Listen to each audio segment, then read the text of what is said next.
No, wait, my phone, come back. It's my boarding pass, credit cards, phone numbers, my life, come back. Checking first is smart. So check Allstate first for a quote that could save you hundreds. You're in good hands with Allstate. Savings vary. Subject to terms, conditions, and availability. Allstate Fire and Casualty Insurance Company and Affiliates, Northbrook, Illinois. The best results from Zepbound. The best price from Future Health. Future Health weight loss. Huge news. Right now at Wendy's, you can get a Son of Baconator for just $3. I don't think you understand this situation. The Son of Baconator is only $3 for a limited time. You know, smoked bacon, rich melted cheese. That Son of Baconator is only $3. Thank you to whoever wished upon that star. For bacon that just won't quit, gotta be Wendy's. U.S. price and participation may vary. Prices may be higher in Alaska and Hawaii, not valid on a combo or in third-party delivery platform. Portions of the following program were pre-recorded. iHeartRadio Soundtrack Flashback. The best-selling soundtrack in history comes from 1992's The Bodyguard. One song that stands apart from the rest is, of course, I Will Always Love You. Originally written and performed by Dolly Parton, Whitney Houston took the song and made it one of the most iconic songs of all time.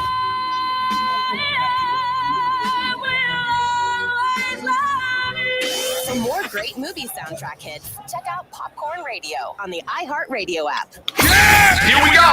The Ben Maller Show. Are you in? And he knows going to a new school, what's going to happen. Oh, my, John California. Overcast today. He's wise. He's wise enough. At his age, right, he's been around a long time. He's wise enough to know you can walk away from all the nonsense and just move on. And he can play the role of carpetbagger. And he's done it before. He can do it again. Ben Maller. Weeknights, 2 a.m. Eastern, 11 p.m. Pacific. Fox Sports 940. Number one on your car radio preset and the new and improved iHeartRadio app. WINCA Miami. WMIB FM HD2 Fort Lauderdale. Free never sounded so good. 1-0 pitch. Stowers cracks that one out to center and deep. Siri is back. He looks up and it's gone. The Marlins waste no time. Kyle Stowers with a 2-run shot, and they take a 2-0 lead in the first. Miami Marlins baseball is on deck. 2-1. That kicks away from Rodriguez. Hill breaks for the plate. There will be no throw. And on a wild pitch, the Marlins walk it off again. 1-2. Conine lifts out to left field. Tommy Pham working back to the warning track. So is Sawinski. They look up and it's gone. Griffin Conine to left center. And we're tied at 2 in the 7th. Marlins on deck. Brought to you by ADT, the official smart security partner of the Miami Marlins and Norwegian Cruise Line. Experience more at sea. Let's head out to the ballpark. Here's your host, Steven Strong. Well, nice job, Ahmed. Welcome. Live from Petco Park, home of the Padres since 2004, San Diego, California. 65 degrees and partly cloudy. You're listening to Miami Marlins baseball on the radio, Fox Sports 940 Miami. It's game 53 of 162. No sugarcoating last night. It was a painful loss for the Marlins, who were up 3-0, a costly error in the 4th, a mistake to Manny Machado late in the game, and a wild pitch in the 11th led to a 4-3 defeat in Game 1. Now Max Meyer looks to return serve for the Marlins tonight in the middle game. Great to have you aboard. We welcome you into Game 2 of a 3-game set between the 30-22 San Diego Padres and your 21-31 Miami Marlins. Again, Max Meyer marches out to make his 11th start of his 2025 campaign. He will go opposite Stephen Kolek, who will take the ball for Mike Schildt's San Diego Padres. A breath of fresh air for a team that struggled to stay healthy in the pitching department. First pitch slated, another late one. Only one more late one for the rest of the month. 9:40 right here on the Marlins Radio Network. Well, hi, everyone. Thanks for making Marlins on Deck a part of your Tuesday night. With Jack McMullen and former Marlins all-star closer, A.J. Ramos, I'm Steven Strom. Got another awesome show. I mean, we just deliver. We keep delivering on the awesome pregame shows. Max Meyer will join the program. He talked with Jack McMullen yesterday ahead of his start. Victor Mesa Jr., who will make his first MLB start, will join the program as well. He is in center field and batting 8th. We'll get you ahead of the count with the 2 starting pitchers. Jack and AJ will jump in for some back and forth, our Expo question of today at Marlins Radio. And, of course, Steve's guarantee to victory. We thank you for your participation in the program tonight. And for Max Meyer, he had struggled I would say, beginning of May, back-to-back starts, 3 in a row with 5 earned runs given up. But the last 2 very encouraging, an 11 combined innings, 4 earned runs. The last one against the Chicago Cubs, 6 innings of 1-run ball. Let's hear what Jack McMullen had to say with Max Meyer about what clicked in his last start and what he's looking to continue here tonight against San Diego. Thank you, Steven. Here with Max Meyer. Max, last time out against the Cubs, it was, 5 innings of 1-run ball. That first inning homer to Tucker, after that you really settled in. What do you feel like clicked against a really good lineup in Chicago? Just sticking with the game plan. I think it was 6 innings too, not 5. But yeah, just sticking to the game plan, feeling good, and hoping to carry that into this next one. It was 6, my mistake. You got away from the slider a little bit. It felt like you were really establishing the heater, whether it was the four-seamer or the sinker. What went into that? Just mixing it up, making adjustments to what the hitters are doing. And keeping them on their toes. Change up too. Where do you feel like that pitch is in terms of how you want it to develop over the course of the year? I feel like all 4, 5 of my pitches are pretty much right to where I want them to be. I'm confident in every pitch, throwing in every count. So, I mean, you can't ask for much more as a pitcher for whatever pitch selection you want. Obviously a good lineup here in San Diego. You got guys like Tatis, who's scuffling right now, but the numbers are still great. Machado, Merrill. How do you go about attacking such a strong front third like this? Just sticking to the game plan, sticking to the script. Watch a little bit what Weathers does tonight. Just try to stay aggressive too and not let the name in the box affect my game plan. How does Max Meyer like the West Coast? I know you're a guy that likes your Minnesota living, but how's the Cali life been this past week? I don't know. I'm not really a fan of Cali. It's been okay though. It's fun boogie boarding, but definitely a Minnesota guy, and I'm ready to get back to Miami. Was that your first time in the Pacific Ocean or no? You know what? I can't even remember, but yeah, like I said, ready to get back home. I love it. Max Meyer, best of luck, man. Appreciate you. Thank you. Steven. The effervescent, always positive Max Meyer on California. Listen, Minnesota's home for him. He likes his ice fishing, not a big fan of the Cali waves. Now, back to the pitch mix, I thought it was interesting what Jack hit on with Meyer. The fastball was his most used pitch in his last start against the Cubs, threw it 29% of the time, and the slider was the second most used pitch. And, of course, the slider is his bread and butter, but it's got to be a good sign for Meyer that he's using that fastball. And I think he can benefit from throwing the sinker as well. But for Max Meyer, we know what his put-out pitch is. It's the slider. The changeup has gotten really good, and he's looking to continue again. The last 2 starts for Meyer, 11 frames, 4 earned runs. He's coming off 6 innings of 1-run ball against the Cubs. He mentioned Ryan Weathers. Hopefully he takes a book out of Weathers.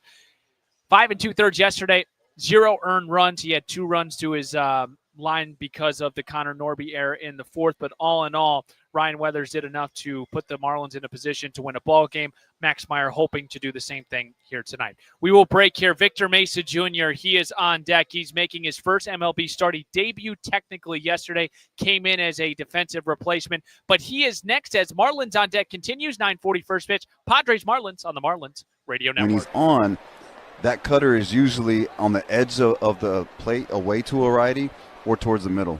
Next pitch, Ramirez lines that one to right center field. Tatis and Merrill both on the move. That splits the gap, and it bounces to the wall. Tatis' throw coming in, but Sanchez getting the windmill home. He scores from first base, and the Marlins are on the board right away. An RBI double for Agustin Ramirez. It's 1-0 Fish, 2 hitters in against Randy Vasquez. Say that to him in a moment where he's about to throw his 24th pitch. And Connor Norby charges one out to center field. That drops in front of Merrill. Another run will score, and Connor Norby stays hot. How important is it to go back to it so he can go to it maybe later in the game when he needs it? As Sanchez puts a charge into one. Out to center and deep. Merrill back. He jumps up, and it's gone. Jesus Sanchez, a line shot. 111 off the bat and 417 feet deep to straightaway center. Sanchez pounds his chest looking at the Marlins dugout, and he makes it a 3-0 game in the top of the second. Still play off that. 1-0 from Phillips. That one a ground ball over to third. Norby's got it. He goes to second for 1. On to first in time for 2. Nice. 5-4-3 takes us to the 10th. Norby to Sanoja to Wagaman, and the pinch hitter Diaz bounces into the inning-ending double play. Yeah, I got the call Thursday. The manager down there called me in the office after the game, told me I was going up. It was first time in-person call-up, so that was pretty special. You know, heart was racing and everything. And then next day I was on a flight, landed last night, and now we're here. You know, it's kind of full circle because I debuted here, haven't been back since. So coming back to Anaheim, you know, just... Welcome back here on Marlins on Deck live from Petco Park. Steven Strom, and we are joined here by Victor Mesa Jr. Congratulations, first of all, man. Take me through the last 48 hours. When did you get the call? Who called you? Thank you for having me here first. I appreciate it. And it was crazy. I was on the game against Memphis and Jacksonville. In the 7th inning, they just took me out. I don't really live in the stand because, you know, I just come back for injury. I just come back for rehab. Yep. And, you know, I'm taking my first game. I think it was my 6th, 7th game. And I was doing good, feeling good. So the trainer you call me in and say you out of the game. He ain't give me any, like, he ain't want to explain anything. No because, explanation. You know, he wanted the manager, like, told me that. Then Carpenter, he told me, he come in and he told me, hey, he looked like straight at the edge, like for 2 or 3 seconds. I was kind of nervous because you don't know it. You don't know how I feel until it's your time. And he come and he say, "Hey, congrats! You're going to San Diego. Don't say anything yet because you don't know if you're gonna be like activated or not. But you're heading to San Diego tomorrow. Like pack, go ahead and pack." I started to cry. I'm not gonna lie, because first thing that comes to my mind is like my family. All the time that we passed through all this year, like all the good and the bad things, you know, how hard it's been, and finally get here. I think today is when I really feel that, like, you are a big leaguer, man. Like, trust it, believe it, because if you're here for a reason. And then they take me out in the 7th, how I told you, and the game finished, the guy come in, and I still pack anything because I was still thinking and processing the information, calling my family out there. And I slept that night. Flight was super early, and I don't want to miss it. But the first one was a little bit delayed. Then I missed the second one. What do you mean? You missed the flight? The plane? I went to Jacksonville, Atlanta here. And the second one, I missed it. I run the whole airport. I was sweat. I made the second one. I said, this couldn't happen to me. Thank God they find another one, and I couldn't make it. I get here like at 1 yesterday, without sleep, without eat, but here, and I don't even feel it. I was just want to have adrenaline. Yes, I just want to, like, I have like the adrenaline of the game, and I forget about that, and, you know, I sleep a little bit yesterday. Wow. Who was your first call back at home? I make a FaceTime to my girlfriend, my mom, and my dad and my uncle together. Are they here? Yeah, they're there. Your uncle and dad are here. Yes, look at them. Little pan, Jack. They all there. Yeah. 2 of my friends, they joined today, but I called them first, and thank God they all answer at the same time, and without saying a word, start crying again because, you know, like, it's tough. And I called, they say, we did it, like, I'm going to big leagues tomorrow, and they start to cry with me too because, you know, it's we're pretty emotional, and you know, that's what happened. I had my brother, then I started to call my friends because, you know, like, I'm thankful to have them. They care a lot of me. Always they got me like every minute. They will be looking for me every minute, so they deserve the call at the same time than me. So that's why I call them as soon as I get in, and, you know, I'm here, man. Victor Mesa Jr. with us now. You made technically your MLB debut last night. You're going to make your first MLB start, but I want to know what the feelings were like yesterday when you went into center field. I just tried to run there and try to get ready as much as I can. Like, being honest, I didn't even think that much. I run there and didn't even know that it was the Luis, ¿cómo es que se dice el himno que se canta en el 7º inning? Que no es el himno nacional, el otro. No, es de God Bless America. And I run there super hard. When I see everyone was singing, God Bless America, I said, what? I don't know. And then I take my breath. I figure out that was here. And then, being honest, I don't feel like nervous. It was more like anxious to performance, do it well. And I think it was more like that. And it happens in home plate too. I was feeling great, seeing the ball well. But, those moments that you want to, help the team. You know what I mean? Do a little bit more than we should do, and that's what happened. But hopefully today we figure it out. We more calm and try to make the adjustments and ready to game time. Clayton McCullough talked about just your infatuous energy and you being a really good teammate. What are you looking to bring here to the Marlins while you're up here? I think all that he said. I'm a person that I really care about my teammates. I care about win. And, bring all the energy, good vibes, and, help as much as I can on and off the field. You know what I mean? I got a good relationship with everyone and try to make my game. At the end of the day, if I'm here, it's for a reason. And, do everything that is in my hand. Don't trying to do too much. And, you know what I mean? Whatever they need me, I'll be there. Did Messi call you and congratulate you?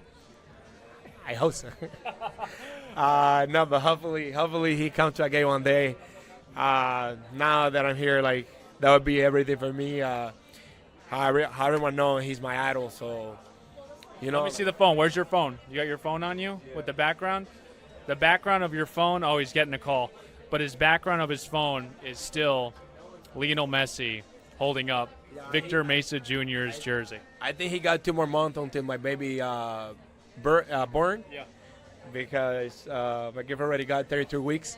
So he already got 2 more months, but I'll be proud of that, and hopefully one day he could go to stadium. That would be everything for me. Congratulations! Thank you for the time, man. No, thank you for having me here, bro. All right, we will break here. We'll get you ahead of the count. Max Meyer on the hill, 9:40 first pitch. It's the Marlins. It's the Padres on the Marlins Radio Network. When he's on, that cutter is usually on the edge of the plate, away to a righty or towards the middle. Next pitch, Ramirez lines that one to right center field. Tatis and Merrill both on the move. That splits the gap, and it bounces to the wall. Tatis' throw coming in, but Sanchez getting the windmill home. He scores from first base, and the Marlins are on the board right away. In RBI double for Agustin Ramirez, it's 1-0 Fish, 2 hitters in against Randy Vasquez. Say that to him in a moment where he's about to throw his 24th pitch. And Connor Norby charges one out to center field. That drops in front of Merrill. Another run will score, and Connor Norby stays hot. How important is it to go back to it so he can go to it maybe later in the game when he needs it? As Sanchez puts a charge into one. Out to center and deep. Merrill back. He jumps up, and it's gone. Jesus Sanchez, a line shot. 111 off the bat and 417 feet deep to straightaway center. Sanchez pounds his chest looking at the Marlins dugout, and he makes it a 3-0 game in the top of the second. Still play off that. 1-0 from Phillips. That one a ground ball over to third. Norby's got it. He goes to second for 1. On to first in time for 2. Nice. 5-4-3 takes us to the 10th. Norby to Sanoja to Wagaman, and the pinch hitter Diaz bounces into the inning-ending double play. Yeah, I got the call Thursday. The manager down there called me in the office after the game, told me I was going up. It was first time in-person call-up, so that was pretty special. Heart was racing and everything. And then next day I was on a flight, landed last night, and now we're here. It's kind of full circle because I debuted here, haven't been back since. So coming back to Anaheim, just fueled me a little bit more. What were some of your emotions tonight? Radio Network. Take the Marlins wherever you go. Download the iHeartRadio app and make Fox Sports 940 the top preset to listen to every Marlins game. Well, the Marlins are looking to return serve here in the middle game, dropping game 1 4-3 in extra innings. Steven Strom, Jack McMullen, and A.J. Ramos, those two have your call, but they will also join me in the next segment. Let's get you ahead of the count. We'll start with Max Meyer, 26-year-old right-hander. We heard from him in segment 1, great conversation with Jack McMullen.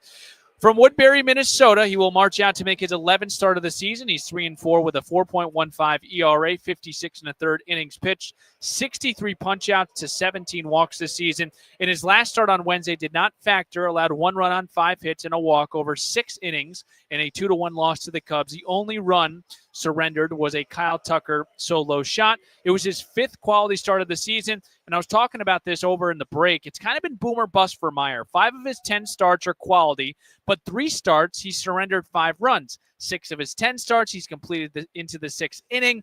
He did face the Padres last year on August 11th of 2024. Got the win, 6 1/3, 7 hits, 4 runs, and 91 pitches. Meyer will go opposite Stephen Kolek, 28-year-old right-hander from Houston, Texas. Yes, Kolek should ring a bell for you, Marlins Nation. We'll explain in a little bit. He's throwing the ball well for San Diego, a 2.84 ERA across 4 starts. His most notable one this year was a complete game shutout against the Colorado Rockies. I don't care if it's the Colorado Rockies. A complete game shutout against any team is impressive, but to do it in Colorado is even more impressive back on May 10th. He was a 11th round pick of the Los Angeles Dodgers in 2018. He was traded to Seattle in 2021. Then the Padres selected Kolek in the Rule 5 draft. So an interesting journey. Kind of reminds me of Soriano a couple days ago with the Angels. This guy, Kolek, lives on the ground. A lot of his success is ground balls, 54% ground ball percentage. The league average is 41 this year. He throws a little bit of everything, a four-seamer, a sinker, a changeup, a slider, a cutter, and a sweeper. I told you Kolek should ring a bell for you, Marlins Nation. He's the brother of Tyler Kolek, former number 2 overall pick in the 2014 Major League Draft. So Stephen Kolek will go opposite Max Meyer here tonight in the middle game. 9:40 first pitch. We'll break. We'll have Jack McMullen and A.J. Ramos on to preview Game 2 on the Marlins Radio When Network. he's on, that cutter is usually on the edge of the plate away to a righty or towards the middle. Next pitch, Ramirez lines that one to right center field. Tatis and Merrill both on the move. That splits the gap, and it bounces to the wall. Tatis's throw coming in, but Sanchez getting the windmill home. He scores from first base, and the Marlins are on the board right away. In RBI double for Agustin Ramirez, it's 1-0 Fish, 2 hitters in against Randy Vasquez. Say that to him in a moment where he's about to throw his 24th pitch. And Connor Norby charges one out to center field. That drops in front of Merrill. Another run will score, and Connor Norby stays hot. How important is it to go back to it so he can go to it maybe later in the game when he needs it? As Sanchez puts a charge into one. Out to center and deep. Merrill back. He jumps up, and it's gone. Jesus Sanchez, a line shot. 111 off the bat and 417 feet deep to straightaway center. Sanchez pounds his chest looking at the Marlins dugout, and he makes it a 3-0 game in the top of the second. Still play off that. 1-0 from Phillips.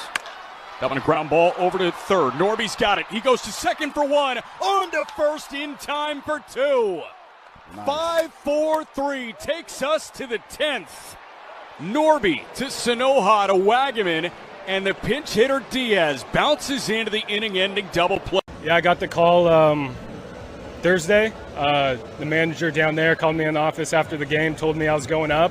It was first time in-person call-up, so that was pretty special. You know, heart was racing and everything. And then next day I was on a flight, landed last night, and now we're here. You know, it's kind of full circle because I debuted here, haven't been back since. Well,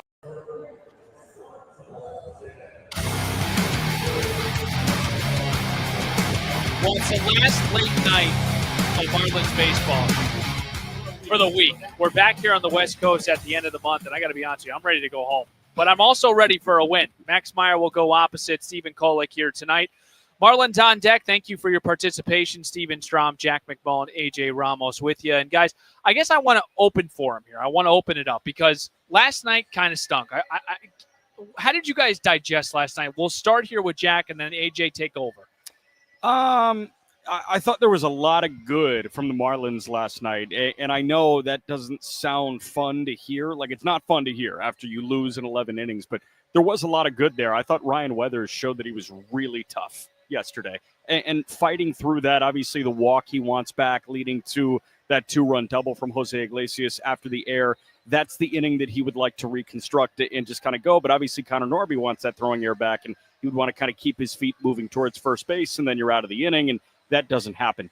I thought Ryan Weathers threw the ball so ridiculously well yesterday, and I think that there's a ton to like from a guy who can absolutely be a frontline starter in Major League Baseball. And it was fun to see Jesus Sanchez really get going offensively again. This guy's been really hot over the last few weeks. I don't know. There are a couple of things that jump out. Obviously, it was brutal the way that it finished, but everything leading up to that, Tyler Phillips with a clean 9th and a clean 10th. It was really when fun Phillips got the 10th, I was like, okay, I really want this one. Yeah, I understand. And listen, I did feel like that was a tremendous effort from the Fish, and sometimes you're going to lose those games. AJ? Yeah, I think, this is a young team, and for them to play that well in a close ball game, I know those are error that by Norby, but at the same time, veterans make that error as well. So I think there's a lot to like about it. The pitching came out and dominated. They did a really good job against the top 3 or 4 in that lineup, which is top half. That's a tough top half, and I know, they made their pitches. They're able to keep them off balance. And, anytime you keep this lineup to that low of a score, I think you did your job. You play 11 innings. It's going to happen. Someone's got to lose, and it happened to be the Marlins last night, so they did a good job. All right, I saw you watching Max Meyer's last start against the Chicago Cubs through 6 innings of 1-run ball. What'd you like about it? What do you think he can repeat tonight?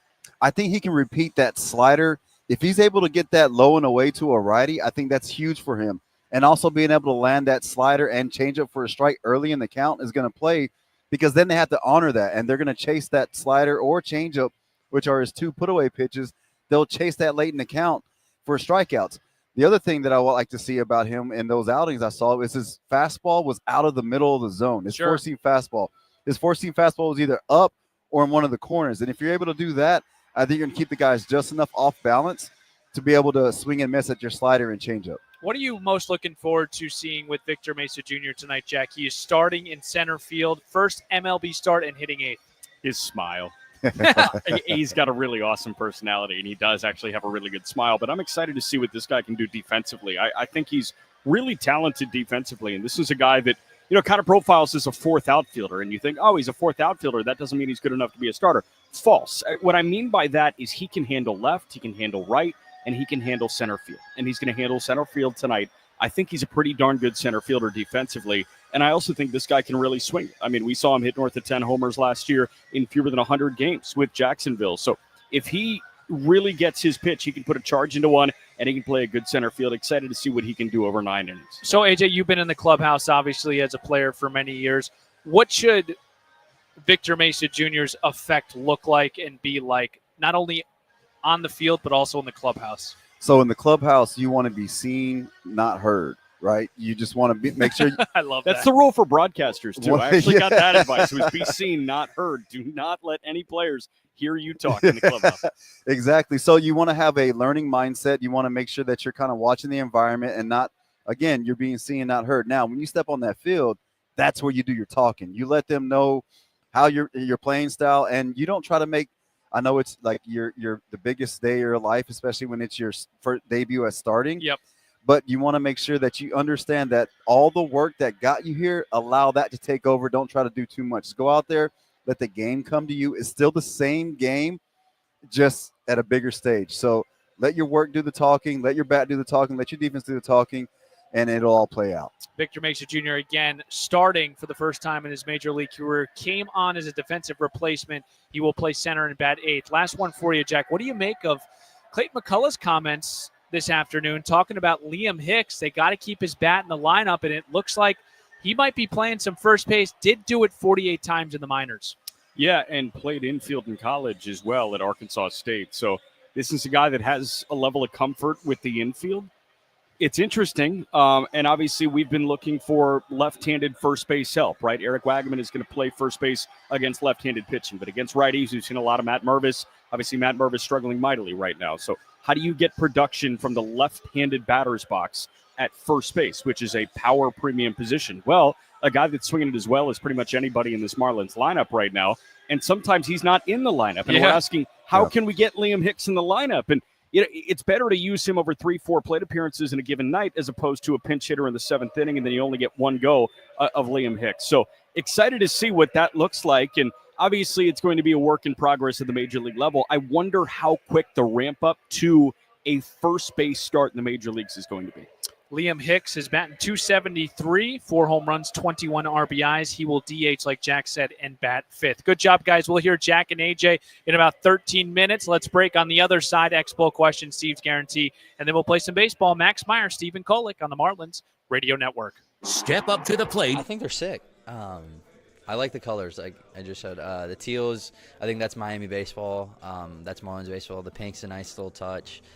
That logo, this logo, I think that might be the best one that we've had in maybe ever, in my opinion. So I wish we would use it more. And I wish we'd bring back the teal full time, but beggars can't be choosers. But it's overall really cool. I love it. Yeah, I think the colors are cool. The design, the meaningful design behind the music scene in Miami is a pretty cool touch. I feel like they're not too different from our normal uniforms, but they have just enough flair to draw a crowd, hopefully, and feel cool wearing them. I like them. I'm a big fan of highlighter colors.